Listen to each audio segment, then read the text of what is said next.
Laurent Alexandre, vous êtes l'auteur de La mort de la mort, vous êtes énarque et chirurgien, c'est suffisamment rare, ça mérite d'être mentionné. Et aujourd'hui, avec le philosophe Jean-Michel Beignet, vous dialoguez sur le transhumanisme dans un livre intitulé « Les robots font-ils l'amour ?»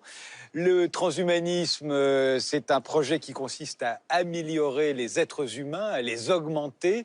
Alors, est-ce que c'est prométhéen, ça c'est sûr? Est-ce que c'est inédit? Est-ce que c'est utopique? Est-ce que c'est sérieux? Est-ce qu'on peut véritablement supprimer nos limites?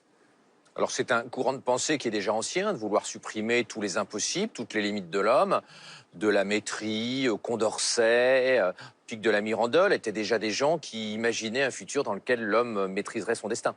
Ce qui est nouveau, c'est qu'aujourd'hui, les technologies NBIC, c'est-à-dire les nanotechnologies, les biotechnologies, notamment la génétique, l'intelligence artificielle, l'informatique, la robotique, rendent possible la cassure de nos limites traditionnelles. Donc c'est sérieux. Quand on parle transhumanisme, on est sérieux et même il faudrait être grave. Ce qui est sûr, c'est que les gens qui dirigent ces technologies-là sont les gens de la Silicon Valley et les grandes plateformes, les grands géants du numérique chinois, c'est-à-dire les Google, les Facebook, les Baidu, les Alibaba en Chine. Donc effectivement, ce sont des industriels et des chercheurs sérieux qui promeuvent cette idéologie. Aujourd'hui, on sait qu'on peut implanter un cœur artificiel, on sait qu'on peut mettre un bras bionique à un amputé, on sait qu'on peut mettre une petite caméra, ou plus exactement dans l'œil des aveugles, c'est une rétine artificielle. Est-ce que pour autant, on pourrait augmenter notre QI, notre quotient intellectuel, par exemple ? Alors, ce serait souhaitable si l'on en croit les gens qui pensent que l'intelligence artificielle va nous dépasser. Techniquement, aujourd'hui, on ne sait pas comment faire. Et d'ailleurs, on est plutôt dans une phase de baisse de nos quotients intellectuels, puisqu'en France, depuis 15 ans, le QI moyen a perdu 4 points. Et on sait à cause de quoi? On ne sait pas. Peut-être le changement de méthode éducative, peut-être les perturbateurs endocriniens, des éléments dans la pollution. En tout cas, c'est préoccupant au moment où l'intelligence artificielle va nous challenger. Peut-on modifier notre ADN, par exemple?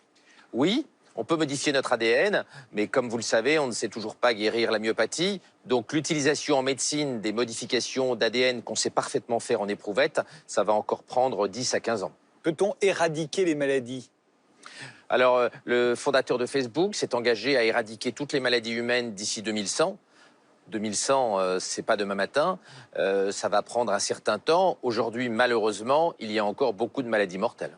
Vous qualifiez la France, dans votre livre, de pays bioconservateur. Mais vous avez l'air de dire que ça n'est pas le cas de tous les pays du monde. Bien sûr, 13% des parents français souhaiteraient utiliser les technologies génétiques pour avoir un bébé plus intelligent, alors que c'est 50% en Chine. Nous sommes beaucoup plus timorés que sont les Chinois. Ça ne veut pas dire que les Chinois ont raison et les Français tort. Et quand on est bioconservateur, c'est-à-dire qu'on tient à ce que tout ça reste naturel et biologique? Les bioconservateurs s'opposent aux pulsions démiurgiques et prométhéennes de la Silicon Valley et des géants du numérique qui veulent changer notre humanité. Or, vous avez l'air de dire que si on peut le faire, scientifiquement, technologiquement, on le fera. Il y a peu de technologies dont on ne s'est pas servi dans l'histoire de l'humanité, sauf la bombe atomique. On ne s'en est plus servi à des fins militaires après le Japon. Dans le domaine médical, on s'est toujours servi des innovations technologiques qu'on a mis au point. Est-ce que nous, on pourra l'interdire? Si on est si bioconservateur que vous le dites, et si on veut l'interdire, est-ce qu'on va pouvoir interdire le transhumanisme comme on interdit la PMA pour les couples homosexuels ou la GPA? On sera, si on interdit ces technologies-là, dans la situation où on était en 1965, où, avec l'interruption volontaire de grossesse, les bourgeoises riches prenaient l'avion et allaient se faire avorter à Londres pendant que les ouvrières françaises s'avortaient à l'aiguille à tricoter.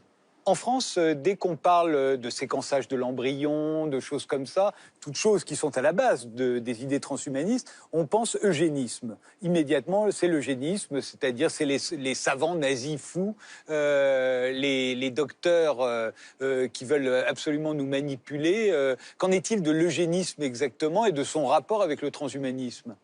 Alors, les transhumanistes sont eugénistes. D'ailleurs, le mot transhumaniste a été inventé par un eugéniste de gauche, qui était le frère d'Aldous Huxley, l'écrivain du Meilleur des mondes. Il y a une volonté eugéniste, c'est-à-dire d'améliorer les embryons. Alors, c'est pas le nazisme, c'est l'opposé. C'est pas supprimer les mauvais embryons, c'est promouvoir les bons embryons et sélectionner les bons embryons. Mais c'est effectivement moralement et religieusement très choquant. Et c'est un toboggan sur lequel nous sommes déjà depuis un certain temps. Il ne faut pas oublier qu'en France, l'État, la sécurité sociale, rembourse l'IVG lorsqu'il y a une trisomie 21 et que 97% des enfants trisomiques dépistés sont avortés en France. Nous sommes déjà eugénistes et la sécurité sociale rembourse l'eugénisme en France. Elle le rembourse, mais est-ce qu'elle encourage pour autant? Elle encourage. En tant que parent, on voit bien qu'il est très difficile de résister au dépistage de la trisomie 21 quand un couple attend un bébé. Donc vous voulez dire qu'on est déjà eugéniste et qu'au fond, on ne le sera qu'un tout petit peu plus? On est déjà eugéniste, il n'y a pas eu de réflexion politique sur ces sujets-là et je m'en désole. On a généralisé le dépistage de la trisomie 21 sans qu'il n'y ait jamais de débat politique. Et l'eugénisme est une question grave, c'est une question politique, c'est un vrai choix de société. Vous dites, Laurent Alexandre, que le plus imminent, c'est la course avec l'intelligence artificielle. Est-ce qu'on va devoir interfacer nos cerveaux, le vôtre et le mien, avec des microprocesseurs pour pouvoir ne pas être anéantis par les futures machines dotées d'une intelligence artificielle qui nous surpassera? Je ne sais pas si c'est souhaitable, mais en tout cas, des gens comme Elon Musk, le fondateur des automobiles Tesla, expliquait le 2 juin 2016 il est urgent que nous interfacions nos cerveaux avec des microprocesseurs, sinon l'intelligence artificielle va nous traiter comme je traite mon labrador.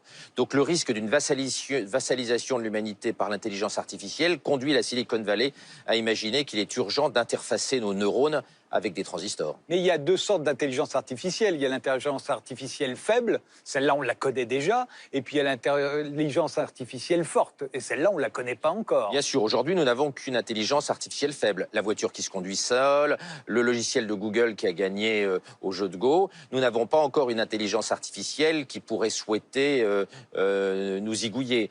Mais les gens dans 2000 à l'Odyssée de l'espace. Voilà. Mais les gens comme Elon Musk ou comme Bill Gates sont très inquiets et pensent que l'intelligence artificielle pourrait devenir forte et donc hostile relativement rapidement, avant 2050. Donc d'où la nécessité d'augmenter notre QI, d'où la nécessité de devenir des cyborgs de l'intelligence. Nous augmenter en devenant des cyborgs plutôt que d'être supprimés par l'intelligence artificielle, c'est ce que pense la Silicon Valley et les transhumanistes. La Silicon Valley et les Chinois aussi. Bien sûr. C'est là que sont les géants du numérique avec des acteurs comme Baidu, Alibaba ou Tencent. Et c'est là où vous pensez qu'en France, tout bioconservateur que l'on est, on ne pourra pas reculer, parce que les parents seront demandeurs. Il est probable que les classes moyennes en Europe vont être affolées des progrès de l'intelligence artificielle et vont souhaiter donner toute leur chance à leurs enfants et vont promouvoir dans le futur, comme le souhaitent les Chinois, l'eugénisme, la sélection des embryons et l'interfaçage de nos cerveaux avec des circuits électroniques. Je ne suis pas sûr du tout que ça conduise à une société vivable, mais c'est malheureusement le toboggan sur lequel on est probablement déjà. La mort recule de 3 mois environ par an. Elle a beaucoup reculé au cours du XXe siècle. On vit beaucoup plus vieux qu'on ne... En ce moment, elle stagne un peu aux États-Unis à cause de l'obésité. Mais globalement, elle augmente beaucoup. Elle augmente. Est-ce qu'elle pourra un jour dépasser le mur biologique que l'on fixe à peu près à 120 ans? C'était l'âge de Jeanne Calment. Personne n'a jamais dépassé l'âge de Jeanne Calment. Il y a là un vrai mur biologique, un mur génétique, un mur d'espèces. Vouloir dépasser ce mur suppose des modifications génétiques, des modifications biologiques profondes de notre identité. Ça suppose de créer un homme 2.0. C'est le projet des transhumanistes. Est-ce que ça doit être le projet de l'humanité? Il faudrait en discuter. Mais à quoi ça servirait d'en discuter, puisque vous avez l'air de dire que si on peut le faire, on le fera. Et non seulement on le fera ici, on le fera là, mais tous les autres diront « je veux faire comme les autres ». S'il y avait un débat politique mondial sur le sujet, on trouverait peut-être les moyens de réguler, d'organiser une gouvernance de ces modifications génétiques.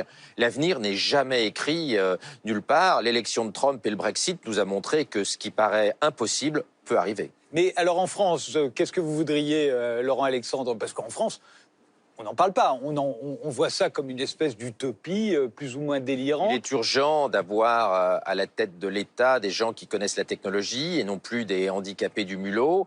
Il faut qu'on ait des gouvernants qui comprennent la technologie. Or, entre Nicolas Sarkozy et François Hollande, on a eu 2 présidents de suite qui ne s'intéressaient pas à la technologie. C'est tragique à un moment où il y a tant de choix technologiques avec des implications aussi politiques devant nous. Et vous pensez vraiment qu'on va faire l'amour avec des robots Les gens qui sont en situation de misère sexuelle et qui ont recours à la masturbation et qui n'ont pas de partenaire sexuel préféreront sans doute faire l'amour avec des robots dotés d'intelligence artificielle que de continuer à se masturber. Pour les autres, je pense que faire l'amour avec des êtres de chair va rester supérieur. Et nous serons donc à quelques décennies, dites-vous, d'une post-humanité possible. Quand vous endormez le soir, vous y pensez, vous la voyez, cette post-humanité, et à quoi ressemble-t-elle? Je pense qu'elle pourrait être cauchemardesque et abandonner notre corps et pour devenir des cyborgs ayant fusionné avec l'intelligence artificielle, à titre personnel, cela ne m'enchante pas, notamment parce que j'aime beaucoup la bonne gastronomie et les robots ne mangent pas. Oui, alors moi je me suis souvenu d'une série américaine qui a eu beaucoup de succès en son temps, c'était L'homme qui valait 3 milliards. Est-ce que c'était pas ça le premier cyborg, cette post-humanité qu'on nous décrit aujourd'hui? Est-ce que ça n'en était pas le premier exemple? Steve Austin, c'était son nom. Austin était le premier exemple de post-humanité, mais il gardait un corps physique, il n'était pas complètement un cyborg, c'était un être mixte. C'est pas un modèle qui m'attire non plus. Je souhaite que nous gardions des corps physiques tout au long du XXIe siècle. On va regarder le générique de L'homme qui valait 3 milliards. C'était dans les années 70. Beaucoup de ceux qui aujourd'hui misent sur le transhumanisme ont dû regarder cette série quand ils étaient enfants. Ensuite, on s'intéressera à nos intérieurs, l'idée de confort, de bien-être. Tout ça a évolué, mais existait déjà au Moyen-Âge. Et ça présidait déjà à l'époque à la manière dont nous meublions nos logements. Mais d'abord, Steve Austin, L'homme qui valait 3 milliards.